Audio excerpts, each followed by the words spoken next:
તો અમરેલીના બગસરામાં ખેડૂતો અને પોલીસ વચ્ચે રકઝક થઈ। રવિ કૃષિ મહોત્સવમાં ખેડૂતોને રોકવામાં આવ્યા। સ્વામિનારાયણ મંદિર ખાતે રવિ કૃષિ મહોત્સવ હતો। આપ સાથે જોડાયેલા પ્રગતિશીલ ખેડૂતોને પોલીસે રોક્યા। મહિલા ખેડૂત અગ્રણી ભાવનાબેન સંતાસિયાને રોકવામાં આવ્યા। જોકે સમજાવટ બાદ ભાવનાબેન સતાસિયાને પ્રવેશ પણ અપાયો।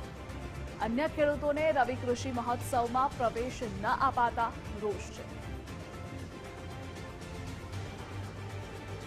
હું તો અહીંયા કૃષિ વિકાસ મેળો છે એ આયોજન જોઈને હમણાં હું આવ્યો હતો તો બહાર મેં જોયું તો 60 થી 70 પોલીસ સ્ટાફ ઊભો છે અને અમુક જે ખેડૂતો છે ખેડૂતોને બહાર રોકવામાં આવ્યા છે। પણ જો કૃષિ વિકાસ મેળો છે તો દરેક ખેડૂતોને અંદર આવવાનો હક હોવો જોઈએ, પણ ખબર નહીં કે આ પોલીસ સ્ટાફને અંદર અમુક ખેડૂતોને જવા દેતા નથી, જે ખોટું છે। એટલે પોલીસ સ્ટાફે એવું કીધું કે આઈબીનો રિપોર્ટ છે કે તમને એન્ટ્રી નથી। પછી ગામડેથી ખેડૂત આવેલા છે। 500 ખેડૂતમાંથી અમને 5 જણાને રોકવામાં આવ્યા કે તમે વિરોધ કરવા આવ્યા છે। કોઈ પ્રકારનો વિરોધ નથી અમારો।